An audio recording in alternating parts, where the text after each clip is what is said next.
बहुत स्वागत है आपका। आप देख रहे हैं सबसे बड़ा अखाड़ा। मैं हूं आपके साथ शिल्पा। कल रविवार का दिन था, लेकिन अन्य साधारण दिनों से अलग। आमतौर पर यह दिन हॉस्टल के स्टूडेंट्स के लिए पार्टी वाला होता है, लाइट मूड वाला होता है। हॉस्टल की मेस में भी स्पेशल बनता है, लेकिन ये रविवार जरा हटके था। मर्यादा पुरुषोत्तम भगवान श्री राम का जन्मोत्सव होने के कारण हॉस्टल का माहौल भी भक्तिपूर्ण था। पर यहाँ कहानी में ट्विस्ट यहीं से है। यह हॉस्टल है वामपंथी विचारधारा के गढ़ जेएनयू का, जिसका विवादों से पुराना नाता रहा है। मसला चाहे कश्मीर का हो या कन्याकुमारी का, या फिर चाइना का हो या रूस का, यहाँ के रिसर्च स्कॉलर्स को पढ़ाई छोड़कर बाकी सभी गैर जरूरी बातों पर संघर्ष करना होता है, ये तो तय है। और इनमें ताजा मुद्दा है रामनवमी के मौके पर नॉनवेज बनाम वेज खाने पर। इस बात पर संघर्ष इतना बढ़ गया कि आपस में कईयों के सर फूट गए। यहाँ एबीवीपी और लेफ्ट विंग के छात्रों के बीच हिंसक झड़प हो गई। लेफ्ट विंग ने जहां नॉनवेज खाने से मना करने का आरोप लगाया, तो वहीं राइट विंग का आरोप है कि लेफ्ट वालों ने पूजा में बाधा डालने का काम किया। हालांकि इस बीच लेफ्ट विंग के छात्रों ने एबीवीपी के छात्रों के खिलाफ केस भी दर्ज करवाया। उधर पुलिस जांच कर कार्रवाई की बात कह रही है, लेकिन छात्रों का गुस्सा कम होने का नाम नहीं ले रहा। जेएनयू में ये कोई नई बात नहीं, क्योंकि जेएनयू एक लंबे अरसे से वामपंथी विचारधारा रखने वाले छात्रों का गढ़ रहा है। लेकिन 2014 के बाद से यहाँ पर दक्षिण पंथियों का भी पदार्पण हो चुका है। यानी आज के दिन ये दो फाड़ की लड़ाई कही जा सकती है। इस विश्वविद्यालय ने देश को कई अच्छे विद्वान दिए, चिंतक दिए, स्कॉलर्स दिए, लेकिन कुल मिलाकर यहाँ पर वामपंथियों का ही बोलबाला रहा है। ये विश्वविद्यालय पढ़ाई से अधिक राजनीति का अखाड़ा साबित हुआ है। इससे पहले जेएनयू में फीस वृद्धि के बहाने भगवा बनाम लाल की वैचारिक जंग भी देखने को मिली थी। फिलहाल तो जेएनयू वैचारिक जंग की जगह सियासत का अखाड़ा ज्यादा बनता दिखाई दे रहा है। आज चर्चा इसी पर।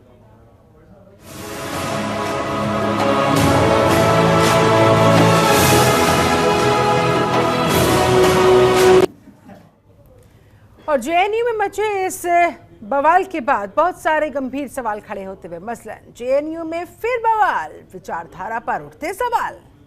क्या विचारधारा की लड़ाइयों की वजह से ये बार बार वहां पर बवाल भरी तस्वीरें सामने आ जाती हैं? विचारधारा की लड़ाई खाने पर क्यों आई? वेज वर्सेस नॉन वेज, आखिर क्यों? जेएनयू में लेफ्ट वर्सेस राइट, राम के नाम पर क्यों हुई ये फाइट? क्या खाना महज बहाना, धर्म पर निशाना? जेएनयू ने दिए नोबेल विजेता, फिर धर्म के नाम पर ये कैसी रेखा? आज इन्हीं तमाम सवालों के हम जवाब खोजेंगे। हमारे साथ इस समय एक खास पैनल जुड़ा हुआ है। पैनल का मैं तारुफ आपसे जल्दी से करवा देती हूं। हमारे साथ इस समय पीयूष पंत जी जुड़े हुए हैं, वरिष्ठ पत्रकार है। बहुत बहुत स्वागत है सर आपका। और दुर्गेश मिश्रा हमारे साथ आरएसएस से मौजूद हैं, आपका भी मैं बहुत स्वागत करती हूं। सबसे पहले दुर्गेश मिश्रा जी, आप ही का रुख करूंगी। क्या लग रहा है आपको, जेएनयू अखाड़ा क्यों बनता जा रहा है? वहां पर पढ़ाई करने जाते हैं, रिसर्च करने के लिए जाते हैं, अपने अपने विचार रखने के लिए जाते हैं, उनमें डिटेलिंग पर बात करने के लिए जाते हैं, लेकिन खाने पर उलझ पड़े, वेज नॉनवेज पर लड़ाई आ गई। ये क्या इशारा करता है सर?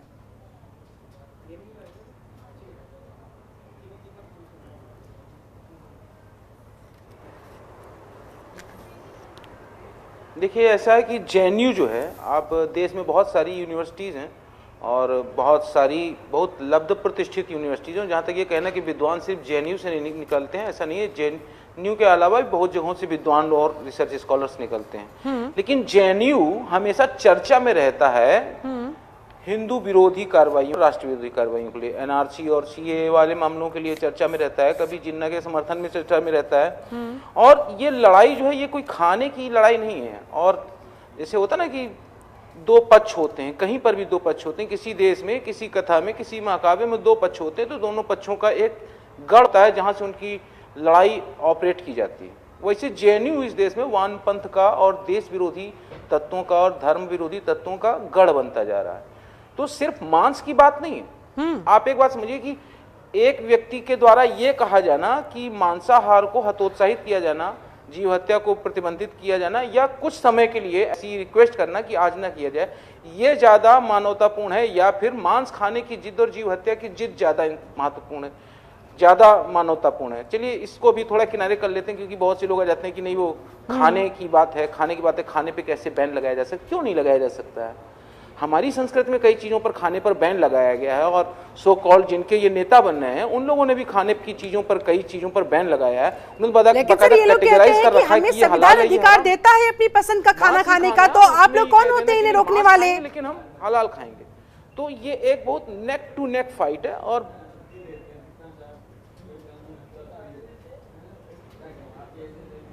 बिल्कुल बिल्कुल संविधान आपको अधिकार देता है मांस खाने का, लेकिन ये जो दूसरा पक्ष ये बातें अक्सर कहता है, ये कभी कभी संविधान की दुहाई देता है और कभी कभी शरीयत और इस्लाम की दुहाई देता है। संविधान की जहां तक बात है तो संविधान आपको ये बताता है कि जो यूनिवर्सिटीज़ हैं वो वहाँ पढ़ने के लिए गए हैं, वहाँ किसी विचारधारा के लिए नहीं गए हैं, और पूजा करने का अधिकार देते हैं। कैंपस के अंदर हमको अपने धार्मिक रिचुअल्स निभाने का पूरा अधिकार है, और हम अगर किसी से कहते हैं कि भाई मित्र यार आज रामनवमी है और आज के ये दिन आप अगर मांसाहार से परहेज कर दें तो ये बहुत अच्छी बात होगी, तो उस समय ये कहना नहीं आज तो हम मांस जरूर खाएंगे, ये एक प्रकार का दुराग्रह है और ये ही मांस खाते हैं। वैसे ऐसा कोई है नहीं इस देश में जो रोज मांस खाता हो। एक दिन अगर आपसे कहा गया कि आज के दिन आप ना खाएं, चलिए हम कहते हैं आप खाएं, लेकिन मेस में आज ना बने, उस पर कहीं नहीं हम भी खाएंगे और सार्वजनिक रूप से बनवाएंगे और खाएंगे। तो ये एक तरीके से पूर्वाग्रह है और लड़ाई ठानने का एक तरीका है। तो ये जो टॉलरेंस के ऊपर, जो इंटॉलरेंस के ऊपर जो बहस चलती रहती है, तो आप समझिए हम कितना टॉलरेट कर रहे हैं कि आपके त्योहारों में हम जितना हो सकता है आपको छूट देते हैं। आप रोज माइक से चिल्लाते हैं कि अल्लाह अकबर, मतलब अल्लाह इस दुनिया में सबसे बड़ा है, ग्रेटेस्ट गॉड है अल्लाह। तो क्या ये अन्य जो संस्कृतियां और जो गैर मुस्लिम मतलब समूह हैं उनके देवताओं का अपमान नहीं, उनके आराध्यों का अपमान नहीं? आप कैसे मुझसे कह सकते हैं कि अल्लाह सबसे बड़ा है? मैं नहीं मानता अल्लाह बड़ा है, लेकिन हम फिर भी मानते हैं कि नहीं आपका धर्म, आप लेकिन सर हर धर्म आपस में मिलना, ये सर ठीक है आपकी बात सही है, समझ में आ रही है, लेकिन हर धर्म ये भी तो सिखाता है ना कि आपस में मिलजुल कर रहना चाहिए। ऐसे में ये नजरिए पर डिपेंड करता है, ये नजरिए पर डिपेंड करता है कि अगर आपको किसी में कमी देखनी है तो आप उस कमी को हर हाल में खोज लाएंगे, और अगर आपको इग्नोर करके आगे बढ़ना है, प्रेम और भाईचारे का संदेश देना है, तो वो अलग बात है। क्षमता भर सहनशीलता दिखा रहे हैं ना, हम तो अपनी क्षमता के अनुसार सहनशीलता दिखा रहे हैं। लेकिन आप बताइए कि वैष्णव संप्रदाय के भगवान राम हैं और उनके व्रत पर, उनकी पूजा के अवसर पर अगर कोई मेरे रहने के स्थान पर, मेरे घर में, मैं जहां पर हूं वहां अगर मांस का उपयोग करेगा तो ये तो बहुत ही क्या कहते हैं। लेकिन सर इस बात के लिए क्या हिंसा का सहारा लेना जायज ठहराया जा सकता है? ये तो किसी धर्म को, कोई भी धर्म इजाजत नहीं देता ना, किसी धर्म में नहीं लिखा हुआ। चलिए सर मैं आपके पास लौटती हूँ, हमारे साथ और भी मेहमान जुड़ चुके हैं। हिंसा करने नहीं, तो इसमें हिंसा की किसने है? इसमें हिंसा की किसने है? आप ये बताइए कि अगर जैसे आप हिंसा की बात कर रही हैं, तो ये तो रामनवमी का जो त्योहार है, जो वैष्णव संप्रदाय के जो भी त्योहार हैं, कृष्ण जयंती, भगवान राम का जन्म दिवस, ये सब तो हिंसा को बिल्कुल कंडेम करते हैं। हम तो यही कहते हैं कि हिंसा किसी से ना हो, ना मनुष्य से हो, ना पशु से हो, ना अन्य जीवों से हो। तो हम तो हिंसा ना करने के ही आग्रह पर हुए। अगर रोकना ही था इस बात को और तरीके से भी कहा जा सकता था, रिक्वेस्ट की जा सकती थी, मनाया जा सकता था, लेकिन गुंडागर्दी के जरिए, जबरदस्ती के जरिए करवाने की कोशिश की। तो ये बताइए रिक्वेस्ट नहीं की गई होगी?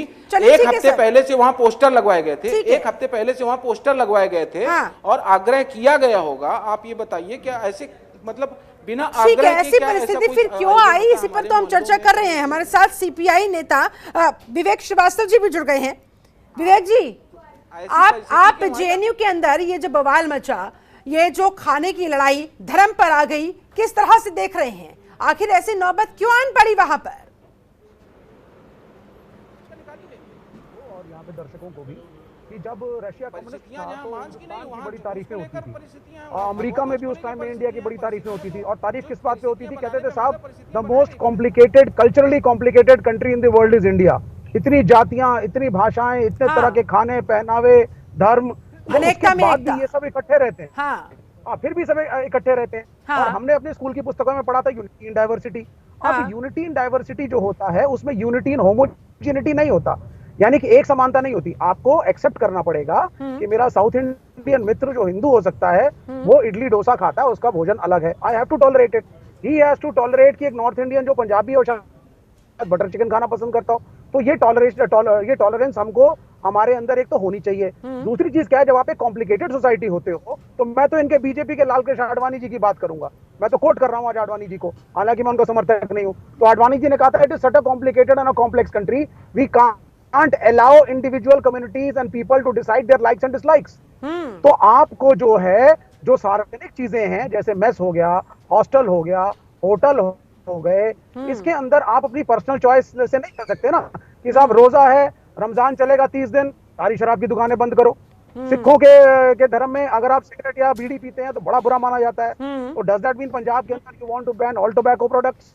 तो ये इतनी कॉम्प्लेक्स चीजें हैं कि इसके अंदर आप सिर्फ इसको इतनी सिंपलिसिटी से नहीं कह सकते कि नवरात्रे हैं तो भाई कामाख्या देवी के अंदर तो आज भी बलि चढ़ी है, नवरात्रों में भी बलि चढ़ती है, विंध्याचल देवी है, चंडी मंदिर है, माताओं के मैं ऐसे इनको 150 मंदिर गिना दूं आज भी जिसमें बलि चढ़ रही है, और नवरात्रों में भी चढ़ती है, राजपूत राजाओं के जो मंदिर थे उसमें चढ़ती है। तो अब ये इतने कॉम्प्लेक्स सिचुएशंस हैं कि जबरदस्ती के साहब ये ढूंढ के लाना, ये मुसलमान है तो मानते नहीं, सारे हिंदू तो वैष्णव नहीं है, सारे हिंदू शाकाहारी भी नहीं है। यही तो मैं जानना चाह रही हूँ विवेक श्रीवास्तव जी, और वो भी ये सारी चीजें देखिए कर कौन रहा है? छात्र, स्टूडेंट्स जो वहां पर पढ़ने के लिए, रिसर्च करने के लिए गए हुए हैं। ऐसे में सर हमारे देश का भविष्य है वो, इसीलिए चिंता होती है। देखिए, मैं आपने बड़ी अच्छी बात कही, मैं आपको दो चीजें बताता हूँ। My daughter is studying law, तो मैंने भाई जब उसका दाखिला कराना था तो मैंने सारी यूनिवर्सिटीज का अध्ययन किया, मैं खुद एक इंजीनियर हूँ। भाई किस इंस्टीट्यूशन की क्या रैंकिंग है, you will be surprised, JNU is the second top ranking university of the country, Jamia Millia Islamia is the 6th top ranking university of this country. ये वो सच्चाइयां हैं, उनके जो रिसर्च पब्लिकेशंस हैं they are far head of Delhi university and IP university. हम दिल्ली में बैठे हैं और लेकिन दिल्ली यूनिवर्सिटी से ज्यादा बेहतरीन रिसर्च और आईपी यूनिवर्सिटी से ज्यादा बेहतरीन रिसर्च जेएनयू के लोग कर रहे हैं। आपकी जो आज फाइनेंस मिनिस्टर है वो जेएनयू की प्रोडक्ट है, नोबेल लॉरियट जेएनयू के प्रोडक्ट है। तो देखिए ऐसा कहना, don't try to control the thought of the students उनको। अच्छा, फिर होता क्या है, देखिए जो पॉलिटिकल पार्टीज हैं इनमें एक गलती है, अक्रॉस द पॉलिटिकल स्पेक्ट्रम कह रहा हूं, ये लोग अपनी विचारधारा से बच्चों को इन्फ्लुएंस करते हैं। अब आज तक देखिए इतने सालों में ये सब चीजें नहीं हुई, एबीवीपी पहले भी था, आज भी है, एनएसयूआई भी था, लेफ्ट के भी संगठन थे, लेकिन ये सब तो नहीं हुआ। और मैं आपको ये भी इंफॉर्मेशन देता हूं कि ना रामनवमी का महोत्सव जेएनयू के अंदर सालों से मनाया जा रहा है। ये पहली बार नहीं मनाया गया और कोई दंगा लड़ाई झगड़ा कभी नहीं हुआ। It is the first time and the issue of the fight was not the puja. एक जॉइंट प्रेस स्टेटमेंट सारी लेफ्ट पार्टीज ने मिलकर के आज एक प्रेस रिलीज करी है, उसके अंदर लिख के दिया गया है that the students never objected to the puja, the students objected कि रूल्स को ब्रेक करके अचानक बिना नोटिस के मेन्यू मत चेंज करो। झगड़ा मेन्यू का, पूजा का नहीं था, पूजा सालों साल चलती आई है, उसमें सब सम्मिलित होते हैं। तो let us talk of communal harmony in this country, मेरा सिर्फ ये कहना है। ठीक है, दुर्गेश मिश्रा जी जवाब दीजिए। उन्होंने बहुत सारे ऐसे उदाहरण गिनवा दिए जिसके बाद कहीं ना कहीं सवाल उठते हैं सर, और ये छात्रों के बीच का मामला था, इसे राजनीतिक रंग दे दिया गया। बिल्कुल बिल्कुल, राजनीतिक रंग क्यों नहीं दिया जाएगा? छात्र समाज के अंग क्या नहीं है? साथ छात्र हमारे देश का जो राजनीतिक स्ट्रक्चर है उसके अंग नहीं है क्या? छात्र वोट देता है कि नहीं देता है? तो जब छात्र वोट देता है तो राजनीति भी कर सकता है, इसमें ऐसी कौन सी बड़ी बात है? और आप बताइए जिन संगठनों का नाम ले रहे हैं, एनएसयूआई और ये सब, ये काहे के लिए बने? ये भजन के लिए बने क्या? ये एनएसयूआई और आईसा और ये जो वामपंथी छात्र संगठन, ये क्या भजन करते हैं क्या? ये राजनीति नहीं करते ना। और अगर राजनीति नहीं करते तो ये छात्र संगठन बने ही क्यों है? ये कहना कि छात्रों के बीच में राजनीति तो बहुत बेशर्मीपूर्ण बात है। और ये कहना नहीं, सुन लीजिए, आप जब बोल रहे तो मैं बिल्कुल बहुत बीच में नहीं बोल रहा था। ये वामपंथियों की बड़ी खराब आदत है, अपना बोलते रहेंगे दूसरे का सुनेंगे नहीं। आप जो बता रहे थे कि कामाख्या देवी में बलि चढ़ती, यहाँ बलि चढ़ती, वहां बलि चढ़ती है, आप एक हिंदू, आपको सामान्य इतना ज्ञान नहीं है कि शाक्त पंथ अलग है, वहां बलि का विधान है, वैष्णव पंथ में बलि का विधान नहीं है। राम और कृष्ण और ये सब वैष्णव देवी देवता हैं, यहाँ बलि क्या, यहाँ तो प्याज लहसुन नहीं खाया जाता है। और ये कहना कि नहीं जेएनयू ही बहुत बढ़िया रैंकिंग की यूनिवर्सिटी है, बनारस हिंदू यूनिवर्सिटी नहीं है क्या, और विद्यालय नहीं है क्या? ये है कि वामपंथियों के लिए जेएनयू मंदिर है, वामपंथियों के लिए जेएनयू जो है वो उनका मंदिर है, उनके सारे दुनिया के सब विद्वान वहीं पैदा होते हैं। 12वीं पास लड़का सेना में जाता है, जान देता है देश के लिए, और जेएनयू वाले क्या कर रहे हैं? कौन सा ऐसा पॉलिटिकल मुद्दा नहीं है जिसपे जेएनयू वाले ना? एक ही करके please one by one Durgesh ji अपनी बात पूरी कर लें, उसके बाद विवेक जी मैं आ रही हूँ आपके पास। ऐसा कौन सा मुद्दा राजनीतिक नहीं है जिसपे जेएनयू वाले कूदते ना हो, आप ये बताइए, समझे आप? तो ये, और जहां तक ये कहना टॉलरेंस की बात, टॉलरेंस अब इसलिए नहीं है क्योंकि आपने 60-70 सालों तक देश को भ्रम में रखा। कोर्स में आपने शिवाजी राणा प्रताप को डकैत बताया, समझे आप, और अपने जो वामपंथी विचारक थे उनको आपने बहुत महिमा मंडित किया। तब ये नहीं चलेगा ना। अब हम भी अस्तित्व में आए हैं, अब हम भी फाइट में, ठीक है विवेक श्रीवास्तव जी, कुल मिलाकर सुनना पड़ेगा। चिंता अब यहाँ पर घूमकर आ जाती है कि छात्रों के बीच में छात्रों के बीच में विचारधाराओं की लड़ाई जब आ जाती है, उसके बाद देखिए मामला कहां से कहां पहुंच गया, विवाद में तब्दील हो गया, जमकर बवाल हुआ, वहां पर कुछ छात्रों को चोटें भी आई हैं जी। क्या मिला, क्या हासिल हुआ?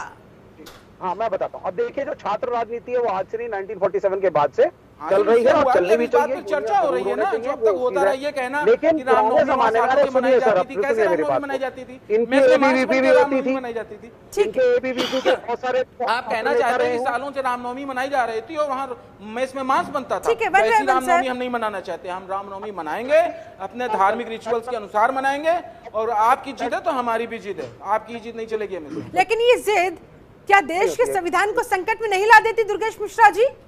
एक दूसरे को मरने काटने पर क्या नहीं, संविधान क्या संकट में उकसाती नहीं है मिश्रा जी? पे हमेशा क्यों आएगा? संविधान को बचाने का और टॉलरेंस का सारा ठेका हमने ले रखा है क्या? आप बताइए, हम क्या टॉलरेंस नहीं दिखाते हैं? सड़कों पर नमाज होती है, वो सार्वजनिक अधिकार नहीं? कौन से संविधान में लिखा है कि सड़कों पर नमाज होगी? ये लोग रोज तमाशा करते हैं, कहीं कहीं जिले में तो हर शुक्रवार को जब तमाशा होता है, तब ये वामपंथी क्यों नहीं आते हैं कि नहीं साहब संविधान में है और सड़क पर नमाज नहीं होगी? तब तो कहते नहीं आप टॉलरेंस दिखाइए, सांप्रदायिक सौहार्द दिखाइए। सारा सांप्रदायिक सौहार्द दिखाने का ठेका हमारा है क्या? रोज हम हमारे सर पर 8 लाउड स्पीकर लगा के आप प्रार्थना आप करिए, हमको क्यों सुनाते हैं? लेकिन हम सुनते हैं ना, हम सहनशीलता दिखाते हैं ना, तो सारा ठेका हमने नहीं ले रखा है। चलिए ठीक है सर, हमारे साथ वरिष्ठ पत्रकार पीयूष पंत जी भी जुड़े हुए हैं। पीयूष जी, जेएनयू कहूं ये विवाद कैसे देख रहे हैं इस पूरे मामले को? सर आए दिन किसी न किसी मसले पर यहाँ पर विचारों की लड़ाई इस हद तक पहुंच जाती है कि छात्र चोटिल हो जाते हैं, लहूलुहान हो जाते हैं। देखिए, जो जनवरी 2020 में हुआ था, जब वहाँ पे बहुत ज़्यादा वायलेंस हुआ था, जब नकाबपोश वहाँ लोग घुसले थे बाहर, कैंपस के बाहर के लोग, और जो उन्होंने जिस तरह से वहाँ पे हिंसा का तांडव रचा था वहाँ पे, जिसमें छात्र, जिसमें शिक्षक तमाम और स्टाफ जो है जिनको हिंसा का शिकार बनाया गया था, वो बीच में 2 साल देखिए पेंडेमिक की वजह से वो रुक गया सिलसिला। हाँ। अब वो जब पेंडेमिक लगभग जो है काफी कुछ कम हो गया, फिर वो सिलसिला शुरू हो गया। वो एक कंटिन्यूटी में आप उसको देखिए, और ये पूरी की पूरी कोशिश हो रही है कि जेएनयू को बदनाम करने के लिए, और हिंदुत्ववादी जो है, जो आरएसएस संघी हैं, जो उनको जो है वहां पे काबिज करवा के कैंपस उनके कब्जे में करने के लिए ये पूरी कोशिश हो रही है। क्योंकि आप देखिए जो भी इन्होंने किया, अभी एफआईआर 1 जनवरी 2020 के जो हिंसा हुई थी वहां, उसमें बहुत से लोगों के खिलाफ, जिसमें महिलाएं भी चोटिल हुई थी, घायल हुई थी, और महिलाओं ने हिंसा भी की थी, और उसमें एफआईआर दर्ज हुई थी, लेकिन अभी तक एक भी व्यक्ति उसमें अरेस्ट नहीं हुआ। 2016 में भारत तेरे टुकड़े होंगे, वो बड़ा हंगामा मचा था कि वहां पे ऐसे नारे लगाए गए, लेकिन अभी तक वो पुलिस जांच नहीं कर पाई है कि वो किसने नारे लगाए थे, अभी तक वो साफ नहीं आया है। इसके मतलब एक सोची समझी साजिश के तहत जब से 2014 में केंद्र में भारतीय जनता पार्टी की सरकार आई है, हाँ? वो लगातार जेएनयू को टारगेट कर रही है, क्योंकि वहां पे प्रोग्रेसिव सोच के लोग वहां पे पढ़ाई करते हैं, वहां पढ़ाया जाता है। आगे बढ़ने का तरीका वहां एकेडमिकली, इंटेलेक्चुअली, हर फील्ड में, सोशली, हर तरह से जो है वो और वो वहां पे देखिए, वहां पे ये लोग इस तरह की, वहां पे ये संघ के लोगों को लाके आप देखिए वहां लगातार क्राइसिस पैदा कर रहे हैं। वहां पे पिछड़े जो गरीब लोग हैं, गरीबों को उस वो यूनिवर्सिटी बनाई इसीलिए गई है कि गरीब भी वहां पढ़े, अमीर भी वहां पढ़े, सबका विकास हो वहां पे आगे और आगे बढ़े। आज आप देखिए ये जेएनयू के 2 लेकिन सर ये वही जेएनयू है जहां पर भारत तेरे टुकड़े होंगे जैसे नारे लगाए जाते हैं, कश्मीर के मुद्दे पर विवादित बयान दिए जाते हैं, उस पर क्या कहेंगे आप? नहीं, ये तो नहीं, ये तो देखिए अभी तक क्लियर नहीं हुआ, वही मैं कह रहा हूँ। ये तो पुलिस ने जो अभी तक ये साफ नहीं किया किसने लगाए थे, ये एक डॉक्टर वीडियो निकाल के ये बदनाम करने की कोशिश की गई। आज तक कोई पकड़ा नहीं गया, आप दोनों एक साथ बोलेंगे, किसी की बात समझ में नहीं आएगी। पुलिस ये पता नहीं कर पाई कि किसने किया। आती हूँ सर आपके पास, एक बार पीयूष जी की बात पूरी करें। नहीं वही बोलिए पीयूष जी। देखिए वही मैं आपसे कह रहा हूँ शिल्पा जी हाँ। कि ये जो नारे लगे थे भारत तेरे टुकड़े टुकड़े होंगे, हाँ। उसके अभी तक पुलिस वो जांच नहीं कर पाई है। उसने ये नहीं किया है साहब कि कौन लोग इसमें इन्वॉल्व थे, कौन थे असली लोग, जो है जिनके खिलाफ एफआईआर दर्ज हुई थी वो भी कोर्ट में डिसमिस हो गई मामला, क्लियर उसमें एविडेंस भी नहीं था। और अभी तक वो क्लियर नहीं हुआ कौन थे। 2020 में जो हुआ वायलेंस, उसमें किसी के खिलाफ एफआईआर बहुतों के खिलाफ थे लेकिन कोई अरेस्ट नहीं हुआ है।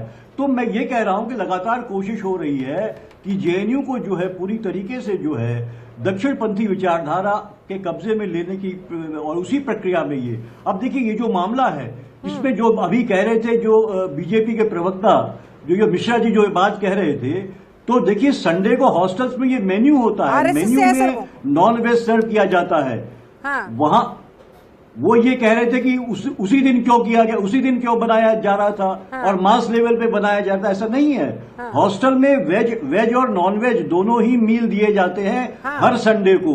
हाँ। और वो भी रामनवमी का दिन भी संडे का दिन था, तो इसलिए वो बनना ही बनना था। तो उसमें इसीलिए वो जब आया, जो वेंडर आया उसको रोका गया वहां पे, और उसके पहले जो है कि जो मैनेजर था वहां से उससे कहा कि आज यहाँ ये नहीं बनेगा। तो शुरुआत जो है कि वो एबीपी वालों ने करी, और ताकि जानबूझ के इस तरह करे ताकि हिंसा पैदा हो तो ये बदनाम करे यूनिवर्सिटी को, वामपंथ विचारधारा को बदनाम करे। और उसका क्या रिजल्ट क्या होगा? आप एक अच्छे खासे जो इंस्टीट्यूशन है जहां आपके दो मंत्री हैं, जहां से पढ़े हुए आपके 2 मंत्री हैं, वित्त मंत्री, विदेश मंत्री, वहां पर दुर्गेश मिश्रा जी पीयूष पंत कह रहे हैं कि भाई वहां पर प्रोग्रेसिव सोच वाले बच्चों को रोका जा रहा है, टारगेट किया जा रहा है। वामपंथी विचारधारा को बदनाम करने की साजिश की कोई आवश्यकता नहीं है। वामपंथी विचारधारा वो है जिसमें रूस में मास मर्डर प्लान बनाए जाते थे अपनी ही जनता की, अगर जनता की संख्या बढ़ जाती तो अपनी जनता को मारने के लिए वामपंथी मास मर्डर प्लान बनाते थे। चीन में क्या हो रहा है वो आप देख रहे हैं। और ये बदनाम करने की वाली बात है कि बदनाम करने हमें क्या जरूरत है। आप जब जेएनयू के छात्र एक जगह इकट्ठा होकर भारत तेरे टुकड़े होंगे और इस तरीके के नारे लगाएंगे, वो बताएंगे बुरहान वानी के पक्ष में प्रदर्शन करेंगे, अफजल गुरु के पक्ष में प्रदर्शन करेंगे, तो हमें बदनाम करने की जरूरत ही क्या है? आपकी हरकतें ही आपको बदनाम कर देंगी ना। और ये कहा जाना कि नहीं संडे को वहां मीट ही बनता है। देखिए आप बात सुन लीजिए, ठीक है, आप बहुत विद्वान व्यक्ति हैं, आप बात मेरी भी सुन लीजिए, मैं बहुत अकिंचन व्यक्ति हूँ, आप मेरी आप बात भी सुन लीजिए। जब बात आती है सांप्रदायिक सौहार्द की, समरसता की बात आती है, तो वहां अगर कोई नियम है आपको कुछ करने के लिए छूट देता है, लेकिन अगर आप समरसता और सांप्रदायिक सौहार्द की बात करते हैं तो आपको किसी की रिक्वेस्ट पे एक आध बार मानना पड़ेगा, जैसे हम हमेशा मानते हैं, है ना। सड़क पे नमाज होती कौन से संविधान में लिखा है, लेकिन अगर किसी ने रिक्वेस्ट नहीं मानी तो उसका मतलब ये तो नहीं हो सकता कि हाथापाई पर उतर आए या फिर एक दूसरे का सर फोड़ दे। चलिए ठीक है सर, आपके पास लौटती हूँ। हमारे साथ हाथापाई कैसे कह सकते हैं कि हाथापाई एक तरफ से हुई है? सर तस्वीरें देखिए ना, सकते हैं कि हाथापाई एक तरफ से हुई है? हाथापाई नहीं हुई है, झगड़ा हुआ है। सर मामूली झगड़े में क्या सर फूट जाता है क्या? जो छात्र हैं वहां पर जो वीडियो सामने आए हैं लहूलुहान हो जाते हैं। दोनों तरफ से फूटा है ना सर, वही तो मैं कह रही हूँ, गलती चाहे किसी भी पक्ष की क्यों ना हो, अगर मैंने आपसे कहा कि इजाजत नहीं दी जा सकती। रामनवमी की पूजा कर रहा हूँ, मेरे सामने मांस नहीं आना चाहिए, आप जानबूझकर मेरे सामने मांस को लाएंगे तो आप झगड़े को आमंत्रण दे रहे हैं। लेकिन क्या ये पहली बार ऐसा हुआ है कि रामनवमी के मौके पर, संडे के मौके पर वहां मांस बना हो?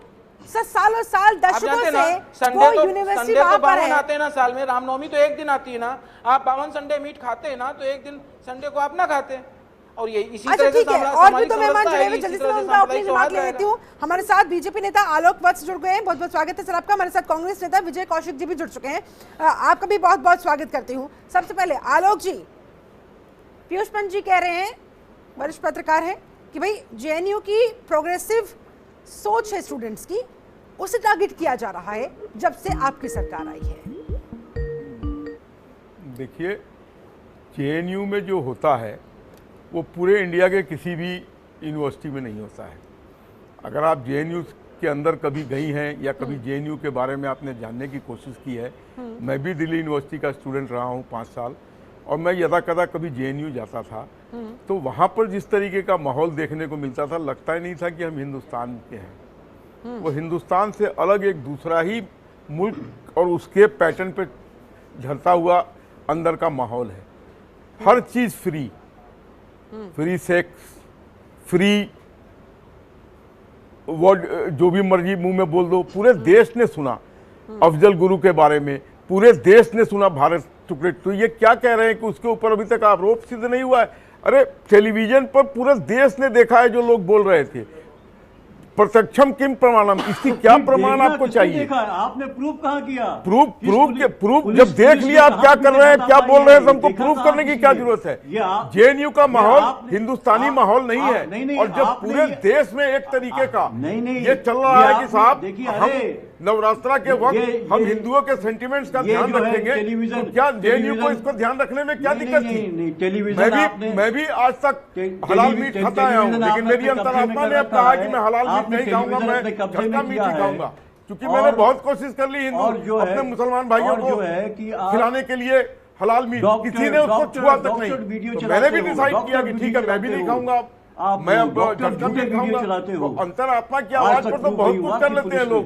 40-40, 50-50 साल के नॉनवेज लोग आलोक जी वो कह रहे हैं कि अब तक साबित नहीं हो पाया, अब तक साबित नहीं हो पाया वो जो नारेबाजी वहां पर हुई थी, तो आप कैसे कह सकते हैं? आपने एक चीज सुना है, प्रत्यक्षम किम प्रमाणम? आप खुद देख रहे हैं वो मुंह से बोल रहा है। अफजल गुरु के बारे में गजलें पढ़ी गई, मुशायरा हुआ, वहां पे सारी चीज को देखा गया है। तो इसके क्या प्रमाण चाहिए आपको? झूठा वो झूठा था? क्या वो डॉक्टर फिल्म थी? क्या वो बनाई गई फिल्म थी? क्या उसको किसी ने बना दिया था असली? बिल्कुल नहीं, ये गलत बात है। लेकिन आप हिंदुस्तान की राष्ट्रीयता पर प्रश्न चिन्ह उठाने वालों का साथ मत दें। राष्ट्रीयता पर प्रश्न चिन्ह उठाने वालों का साथ आप नहीं दें। मेरी आपसे ये गुजारिश है, आपसे विनती है। जेएनयू में ये क्या हो रहा है? एक बार फिर से मचा बवाल, एक बार फिर से दिखा हंगामा, एक बार फिर से वहां पर वही पुराना विवाद। जो भी एंटी नेशनल करे वो सब जेएनयू के छात्र हो गए और वो खुले विचारों वाले हो गए। वाह, शांत कीजिए। ऐसा राष्ट्रवाद तो कहीं देखा ही नहीं हमने। आलोक जी सुन लेते हैं प्लीज, सबको मौका मिलना चाहिए। विजय कौशिक जी जल्दी से प्लीज। शिल्पा जी एक बात सीधी सी सुन लीजिए, इस देश में ना रोटी है, ना रोजगार है, ना कोई कानून व्यवस्था है, ना कोई सिस्टम है। ये तो वही पुरानी डफली बजाएंगे, रोजी रोटी, महंगाई, बेरोजगारी, और फिर भी सब जगह छुपाने के लिए। अरे शांत हो जाइए। हम बात कर रहे हैं राष्ट्रवाद की, हम बात कर रहे हैं धर्म की, और ये बात कर रहे हैं रोजगार और बेरोजगार की। ये आउट ऑफ टॉपिक क्यों जा रहे हैं? आप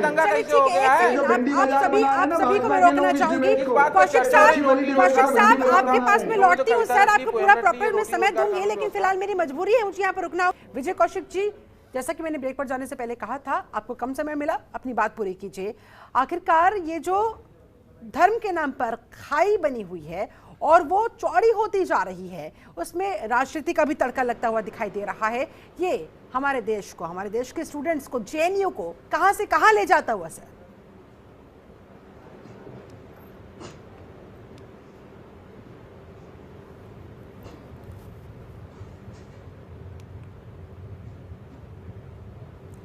विजय कौशिक जी, क्या आवाज मेरी आप तक पहुंच रही है?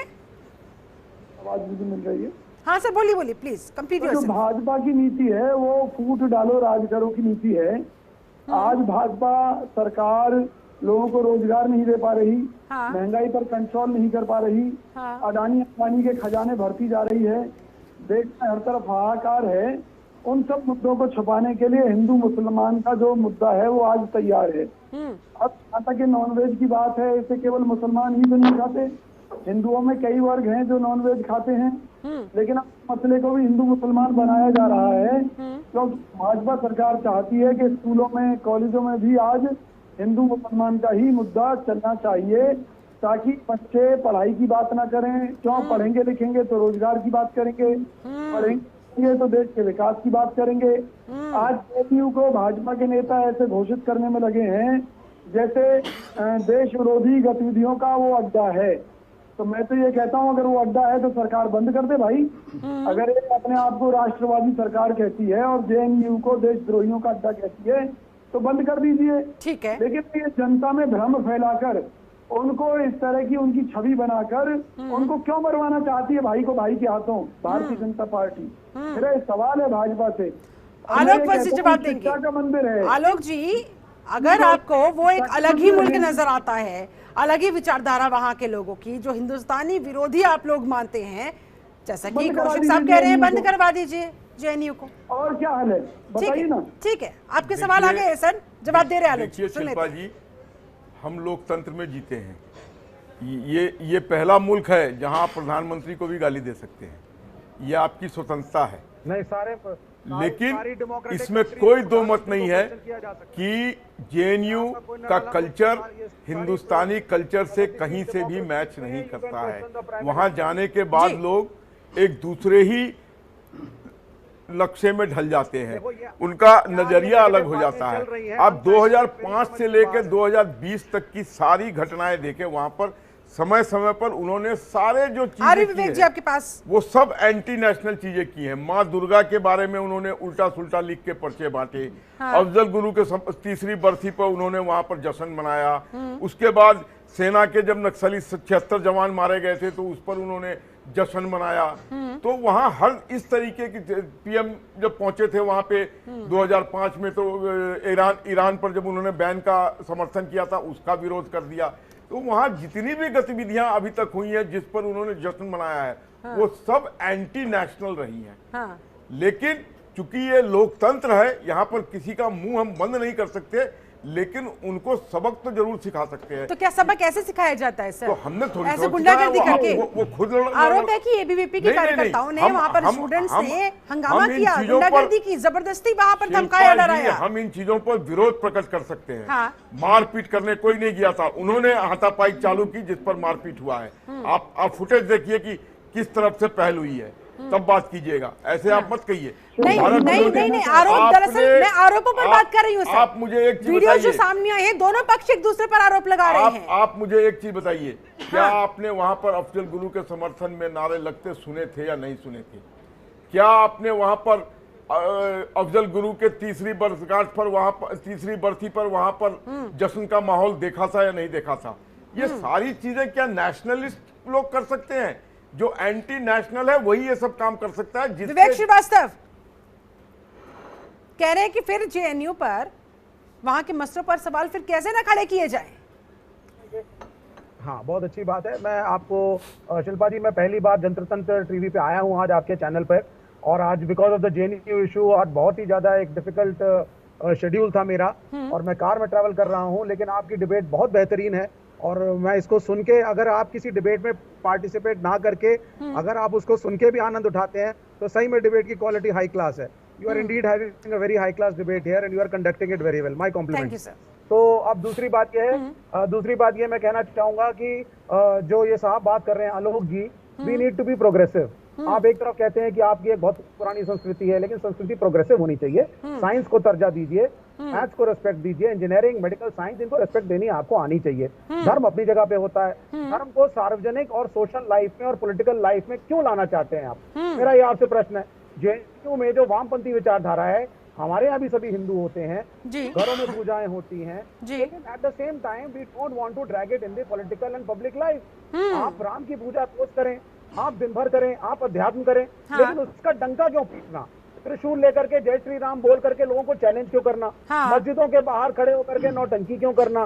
तो all these things don't contribute to national development.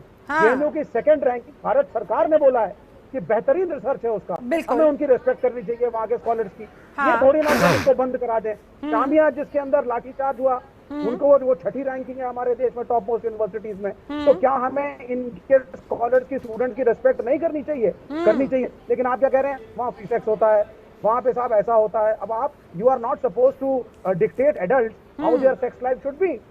ये तो जो कॉन्स्टिट्यूशन बता रहा है उसके हिसाब से भी एक मेल और एक फीमेल रहेंगे ना। आप थोड़ी डिसाइड करेंगे कि भाई कौन क्या करता नहीं करता है। तो ये रिग्रेसिव थिंकिंग जो है इससे बाहर आइए। हमारा धर्म भी रिग्रेसिव थिंकिंग नहीं बनाता है, बड़ा व्यापक और डाइवर्स धर्म है। इसमें जो शक्ति की पूजा करते हैं वो नवरात्रों में भी नॉनवेज खाते हैं, चाहे हिंदू हो। सिर्फ वैष्णव धर्म ही कोई आप हिंदू धर्म ना माने, कंफ्यूज करें। टॉलरेंट होइए, एक दूसरे को टॉलरेट करिए। जेएनयू की लड़ाई में जो लेफ्ट के स्टूडेंट्स हैं वो आपकी पूजा के खिलाफ नहीं है, वो नवरात्रों के खिलाफ नहीं है। वो सिर्फ कह रहे हैं साहब कि मेस का एक मेन्यू होता है, एक प्रोटोकॉल के तहत बनता है, उसको फॉलो करिए। दूसरा, ये एक सार्वजनिक मेस है, इसमें हर प्रकार के स्टूडेंट्स हैं। वही एक दिन के लिए आप उसको जबरदस्ती थोपिए मत। शुरुआत हुई है साउथ दिल्ली म्युनिसिपल कॉर्पोरेशन के मेयर से, जिसने कहा कि नवरात्रों में साहब हम थोपेंगे कि आप नहीं खाएंगे नॉनवेज, दुकानें नहीं खोलेंगे नॉनवेज की, लेकिन शराब जरूर बिकेगी। दरअसल असल बात है थोपने की। आलोक वत्सी, ठीक है, अगर आपको कोई चीज फॉलो करनी है कीजिए, कोई मना नहीं कर रहा है, लेकिन इस तरह से डंका क्यों पीटना, जबरदस्ती किसी और के ऊपर क्यों थोपना? ठीक है, मेरा राइट टू डिमांड भी आप छीन लेंगी मेरे से। अगर मैं किसी होटल में जाकर कहता हूं कि मुझे झटके का मीट चाहिए, तो क्या मैं एंटी नेशनल हूं? मैं आपके माध्यम से, लेकिन वो आप कहते हैं ना, आप कह रहे हैं ना प्रोग्रेसिव होना चाहिए, हिंदू के जितना टॉलरेंट। रेस्टोरेंट में जाकर please ask him to keep quiet. जब मैं बोल रहा हूं तो आप बोल रहे थे तो मैं सुन रहा था, अब मैं बोल रहा हूं तो आप सुनिए। आप सुनिए, जब मैं बोल रहा हूं। आपने कहा ना, आपने कहा ना बिरयानी मांगेंगे, नहीं, this is not done, you are disrupting the debate, please listen to me. मैंने ये कहा, आपने कहा ना प्रोग्रेसिव होना है, ये प्रोग्रेसिव होना है, तो मैं आपको कहता हूं Hindu was progressive and tolerant all along. आजादी के 70 साल तक हम टॉलरेंट रहे हैं, लेकिन मैं आपके माध्यम से आपको कहता हूं कि किसी मुसलमान को आप टॉलरेंट बना के और झटका मीट खिला के दिखाइए, मैं उस दिन आपकी गुलामी लिख दूंगा। नहीं भाई, आई एम नॉट बॉदर्ड। ठीक है, विवेक जी जवाब दे रहे हैं। Why are you bothered? कौन क्या खाता है? आपका सारा का सारा धर्म खान पान पे उतर आता है। अगर मैं झटके का मीट, अगर मैं झटका मीट डिमांड करता हूं, तो क्या मैं प्रोग्रेसिव नहीं हूं? क्या मैं एंटी नेशनल हूं?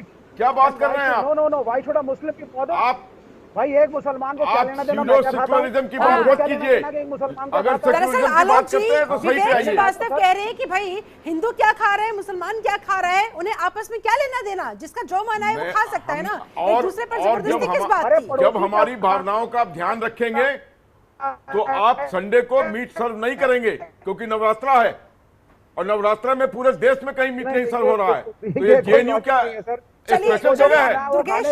अगर आपके मेन्यू में था, आपके मेन्यू में था जैसा पीयूष पंत जी ने कहा, तो उस दिन मेन्यू से डिलीट कर सकते थे आप। मिश्रा भी जुड़े हुए, आलोक जी सुन लेते हैं सर, दुर्गेश जी भी काफी देर से कुछ कहना चाह रहे हैं। ठीक है विवेक जी सुन लेते हैं। दुर्गेश मिश्रा भाई, साफ साफ ये लोग कह रहे हैं कि ऐसे जबरदस्ती नहीं होनी चाहिए, ऐसे जबरदस्ती थोपना नहीं चाहिए, और जब चीजें थोपने पर आ जाती है सर, वहां पर फिर लड़ाई होती ही होती है। थोप रहा है? किसी ने नहीं थोपा है। देखिए ऐसा है, जैसे अभी हमारे एक जो कौन श्रीवास्तव जी थे, मैंने कुछ बोले तो वो बोले कि जो धर्म है उसको सार्वजनिक और राजनीतिक जीवन में नहीं लाना चाहिए। तो इनके हिसाब से धर्म जो है वो खाली टाइम में खेलने वाला लूडो जैसा कोई खेल है जो खाली समय में खेलना चाहिए। धर्म राजनीतिक और सार्वजनिक दोनों जीवन में रहेगा। हमारे कल्चर में धार्मिक व्यक्ति किसको कहा जाता है? जो बहुत टॉलरेंट हो, अहिंसक हो, लोगों से बहुत नम्रतापूर्ण व्यवहार करे, वो हमारे यहाँ धार्मिक व्यक्ति है। तो आप क्या चाहते हैं कि हम ये धार्मिक अपना जो हमारा धार्मिक तरीका है ये हम छोड़ दें, हम सार्वजनिक जीवन में और राजनीतिक जीवन में हम धर्म को ना लाएं, हम अधर्मी हो जाएं, जगह जगह व्यभिचार और दुष्टता को बढ़ावा दें, तो वो करने के लिए स्वतंत्र है, बिल्कुल ठीक है।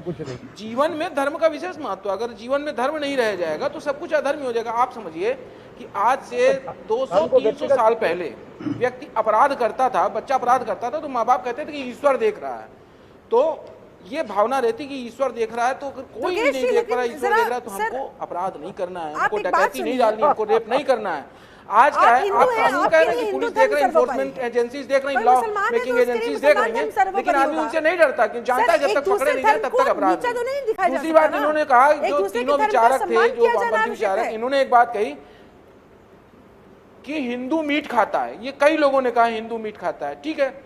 आप क्या पूरी तरह श्योर हैं कि मुसलमान शराब नहीं पीता है, मुसलमान जुआ नहीं खेलता है, श्योर है, मुसलमान दहेज नहीं लेता है, आप बिल्कुल पूरी तरह श्योर हैं क्या? अपवाद हर जगह होते हैं। हिंदू मीट खाता है, मुसलमान शराब भी पीता है, मुसलमान जुआ भी खेलता है। इवन मोहम्मद अली जिन्ना जिसने पाकिस्तान की नींव रखी थी, वो सुअर भी खाता था। तो क्या सारे मुसलमानों को सुअर खाने लगना चाहिए? सारे मुसलमानों को जुआ खेलने लगना चाहिए? सारे मुसलमानों को शराब पीने लगनी चाहिए?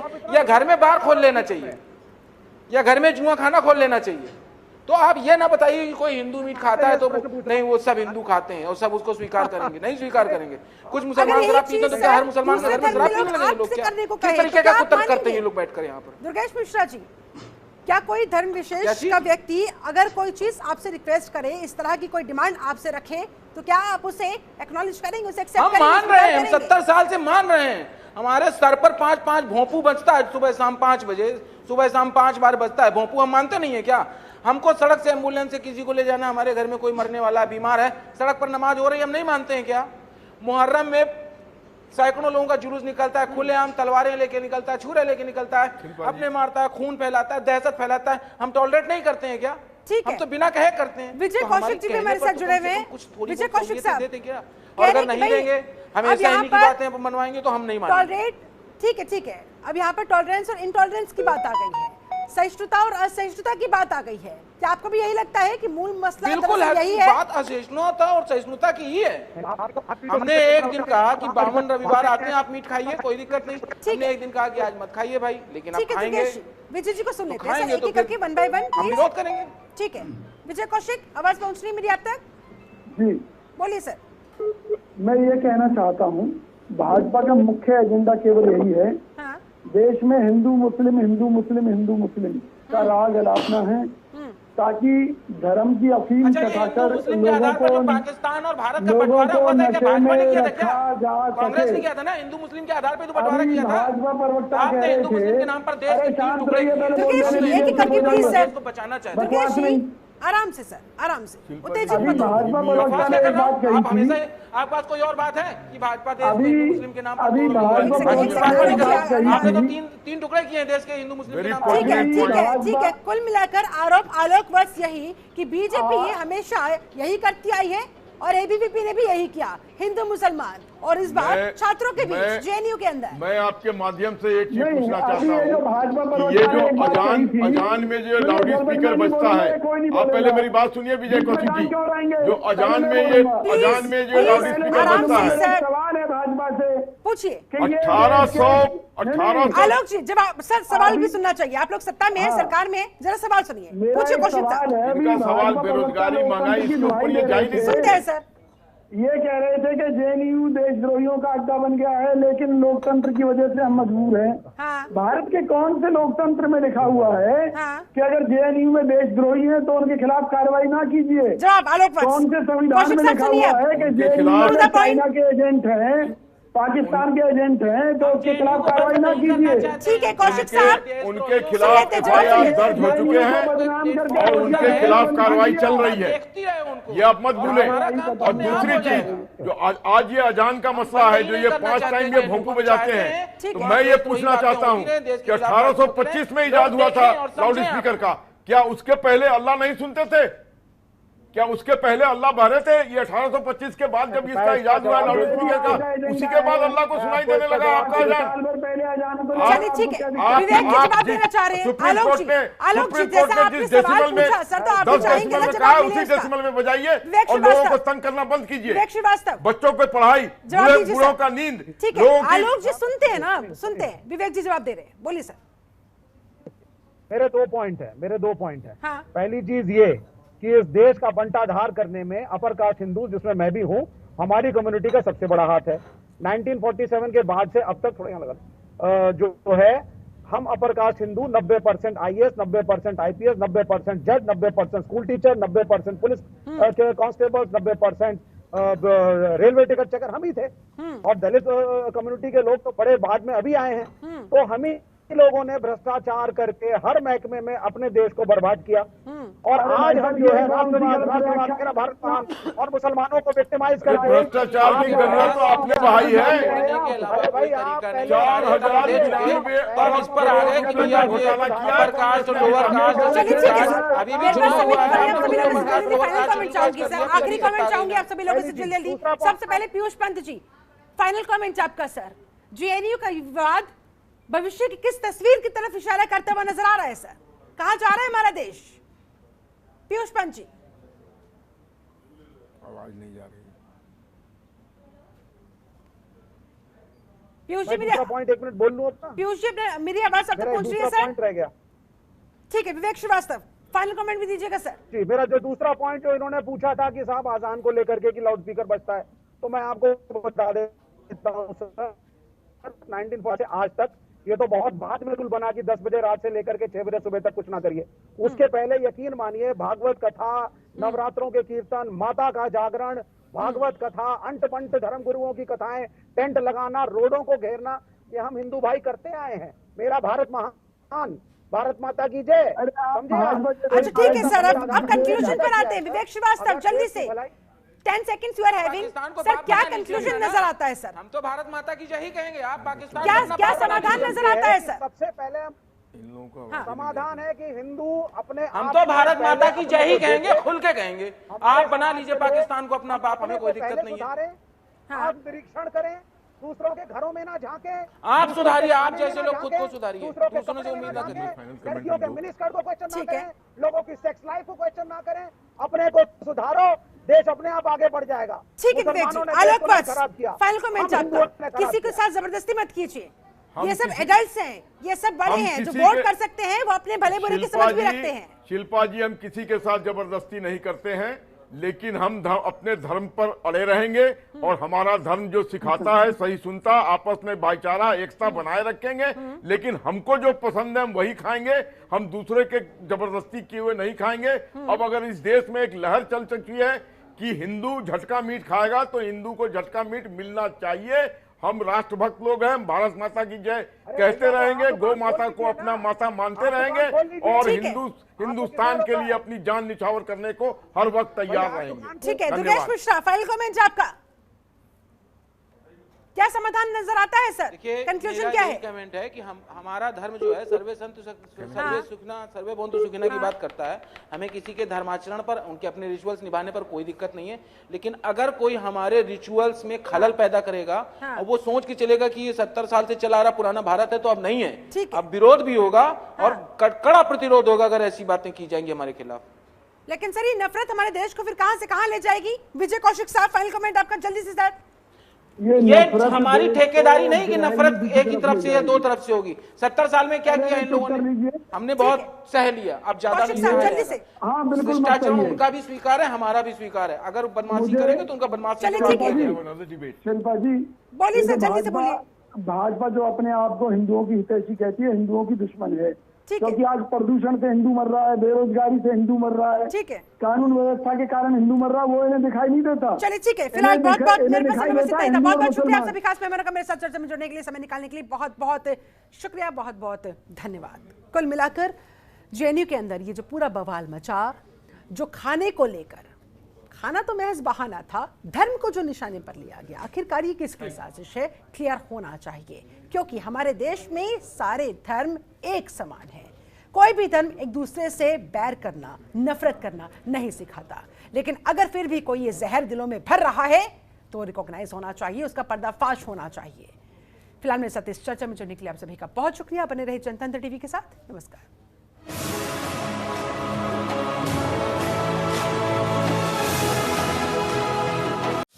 खबरों के निष्पक्ष विश्लेषण के लिए सब्सक्राइब करें Jantantra TV and press the bell icon. Never miss any update.